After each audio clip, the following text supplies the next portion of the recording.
Let's talk. Giles Brown.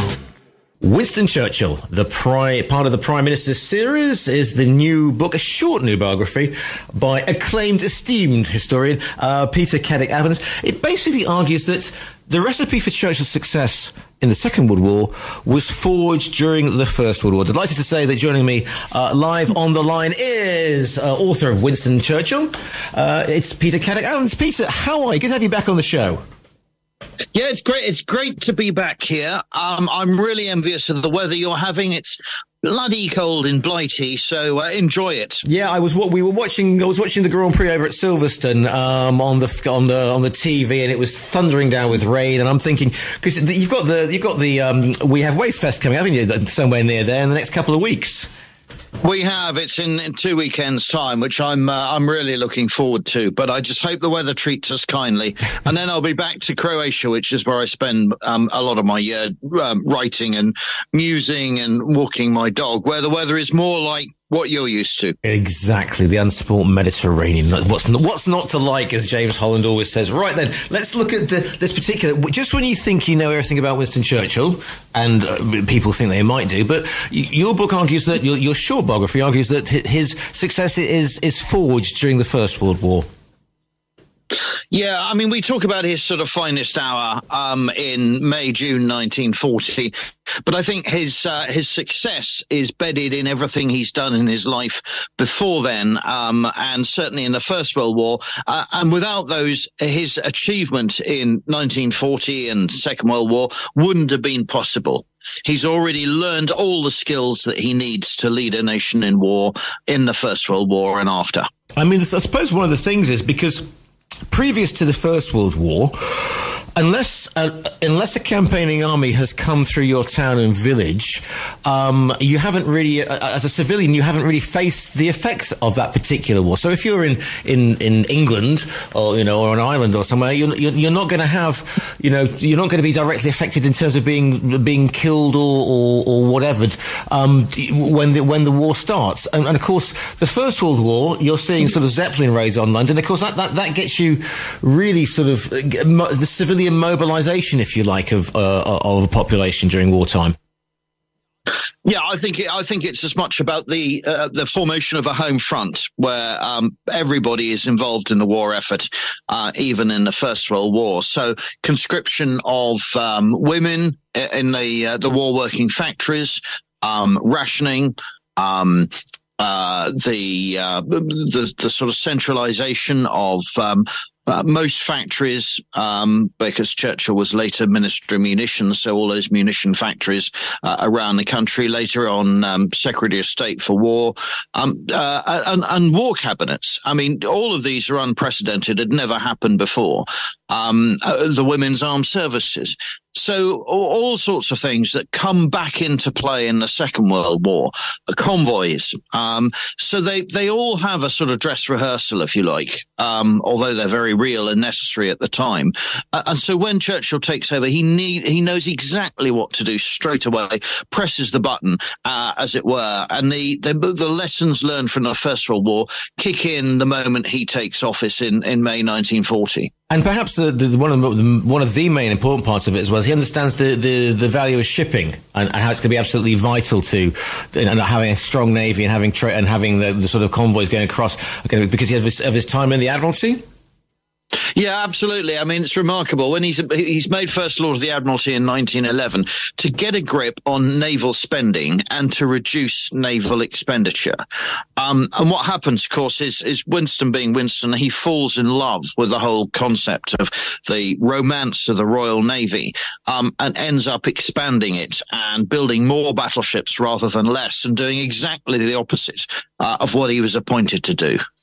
And that has a vital role, obviously, of keeping the UK going, and that whole thing about having citizens' armies, because again, I mean, up until the First World War, you hadn't had conscription on such a scale, and he knows that to fight an effective war, he's going to have to raise an army pretty quickly, because even in the 30s, the British Army may be getting maybe rearming and whatever, but it's obviously lost ground to the the Germans, who have been sort of covertly and not so covertly rearming since the early 30s.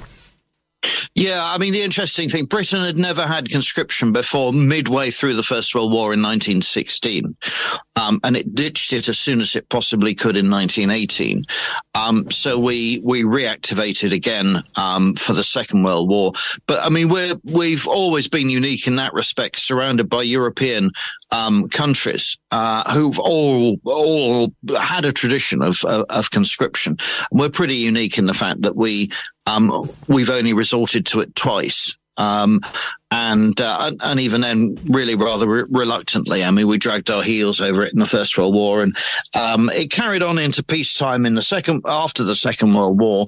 But I mean, it's quite expensive to do. But I mean, Churchill realised those are the steps you need to take. And of course, we're going through all this debate now. I mean, I suddenly realised when I was writing this book, how suddenly topical it is. We got war again in Europe, and shipping matters, and there's a conscription debate going on in the UK, and all these things. You think history moves on, but there's a certain element of echoes that, and being a political creature, I find that fascinating. Yeah, it's the ripple. It's almost like the ripples are coming back, aren't they? In the timelines to come back again, and national service being brought in again, and problems in Europe and shoring up borders, etc. It is fascinating. What do you think that young Churchill, if you'll forgive the film reference, young Churchill's life? So as in the Boer War, and also working as a part-time journalist, does he think he understands the power of the media as well, perhaps ahead of his time? Absolutely, because the film Young Churchill is actually brilliant. It's based on his book My Early Life, which is quite a romanticized version of his first sort of 25 years. But I mean, what Churchill does is he joins the army from Sandhurst, and he goes off and fights in various wars and campaigns. But what he does at the same time is he writes for newspapers. And today that would be, thoroughly illegal and frowned upon. But in sort of 1900, when he's sort of active, there's a grey area. No one's ever done this before. And he is one of the first major war correspondents who has an impact on policy at home. And the War Office don't really know how to play it. But because he's his father was Chancellor of the Exchequer, leader of the House of Commons. His mother was a leading socialite. So he has very big guns on his side, and the War Office can't really sort of stop him. So he gets to wear two hats, one of reporting wars and another of fighting them, but at the same time. And that's really what gives him his lift. And that's why he comes to such prominence, because not only does he report them for newspapers while the wars are happening, he then comes home and writes campaign histories of the wars he's just fought in, which start to become bestsellers. And, it's aided by the fact that he's taken prisoner and manages to escape. So all this gives him a head of steam and celebrity status in his own right, never mind two distinguished parents. And also he's got he has, I said, one of the important things is he's been through this before. When the Second World War hits, he has experience of what's happened during the First World War, and he also recognises because people think, Churchill's our great wartime leader, etc. But he also sees the value of diplomacy and in terms of alliances. He realises how vital they are, and if you read some of the war diaries, he tends to be off. He's always going to Casablanca. He's off to Tehran. He's going to Washington. It's not a case of him sort of hunkered down in the war rooms, is it? No, you're absolutely right. I mean, there are many criticisms that we can level at Churchill as well, and his reputation is beginning to be sort of picked at in very annoying ways, but probably quite necessarily. But one criticism is that he spends as much of his time coalition building and travelling rather than governing, and he's out of the country for about a third of the year. I mean, well over 100 days during the Second World War. And he leaves his very able deputy, Clement Attlee, to sort of run the country, and particularly social policy, which just doesn't interest him at all. He just does defence and foreign affairs. And he's very, very good at that. But I think a modern prime minister has to be able to juggle far more than just leaving social affairs or some aspect to a deputy. But Churchill just loved the stitching together of coalitions. And of course, that's what wins us the war. There's no one country that's big enough to defeat the Germans, Japanese and Italians in 1939 to 45. It has to be a coalition. Not even the Americans can do it on their own, or the Russians. It has to be this alliance. And he's particularly good at understanding that, because he hates the Russians. And communism, but he still manages to swallow and shake Stalin's hand. And, getting the Russians on our side in the Second World War is absolutely vital to success. It's always an interesting one, because, at Yalta, when Roosevelt's powers are declining, and he sort of thinks he's got Uncle Joe's measure, i.e. Stalin, because he thinks that, hey, they're both sort of down-home country boys, and Churchill's got his measure straight off Stalin's, and he just knows that some of the stuff he's been up to, and that's why the famous photo of the big three at Yalta is always fascinating for me. Yeah, the other thing we've got to remember is that Churchill's quite a portly man, a sort of stout built warrior, and pretty immune to alcohol. And the way the Soviets do diplomacy is ridiculous drinking games. And because, Churchill seems to have this legendary capacity for booze. I don't know how he did it, but it's something in his DNA. Pint of champagne every lunchtime. Whiskies and brandies all through the day. And, there's a lot of accusations that he's sozzled. He's not. He may get that way sort of in the small hours, but generally there is something in the Churchill DNA that he must have inherited from the first Duke of Marlborough, which leaves him, and I've read papers on this, that leaves him pretty immune to alcohol. So he can out-drink Stalin, and Stalin... It is, his diplomacy is endless dinners and endless toasts. And once you get your measure of Stalin, you suddenly realize Stalin is drinking water that in glasses that look like vodka, but insisting all his guests drink the vodka. And Churchill can drink the vodka and, like a sort of, a sort of Johnny Depp in Pirates of the Caribbean, just glug this stuff down with very little ill effect and stay focused, unlike most of his entourage. I never thought I'd get a Pirates of the Caribbean reference when dealing with Churchill, but there you go. It must be the Admiralty thing, Peter. There's also a thing that a lot of Churchill's whiskey was literally just a bit of whiskey with some water. He referred to it as mouthwash, didn't they? So it's not as if he's drinking shots of whiskey first thing in the morning. Yeah, the common accusation is that he was drunk and, all the rest. And I push back against that quite a lot. He's just able to cope. He likes the flavour of alcohol, and it's there within reach all day long. Just like cigars. So much of this is politically incorrect. And goes against every bit of health advice that you can possibly think of. But, it's got to be in his DNA, because he lived until 90. And he's smoking 10 cigars a day, 10 to 12, huge Havana cigars a day. And he's done that ever since fighting in the Spanish-Cuban War in the 1890s. And he's on this phenomenal diet of alcohol. His favourite champagne was Pol Roger. And when he died, Madame Pol Roger printed mourning stripes on all their bottles, because he was by far their best customer. And they totted up that when he had died, he hadn't necessarily drunk, but he'd ordered 42,000 bottles of champagne just from that one champagne houses. Other brands were available. Other brands indeed were available. Here's the thing, Peter. How do you come to write something like that? Because we are here in 2022, and it is. If I have a friend who I have christened the Woke Finder General, because he lives on a houseboat on the Thames, and he gets thoroughly fed up with what's going on in the world. But there was a movement, wasn't there, a couple of years ago, to say that and it was very trendy, if you like, to say that Churchill was an imperialist and this, that, and the other, and he was a racist, and you can't judge and I'll let you speak on this, but you can't judge a historical character or somebody's actions on the way that the world was 80 years ago. Can you? It's like trying to judge Julius Caesar or, I don't know, Alexander the Great in modernist terms. So when it comes to writing something like this, do you have to take modern sensibilities in hand? I mean, what can be, as a historian, what's your take on this, please? Can I borrow that phrase, woke find a general? You may indeed. Absolutely brilliant.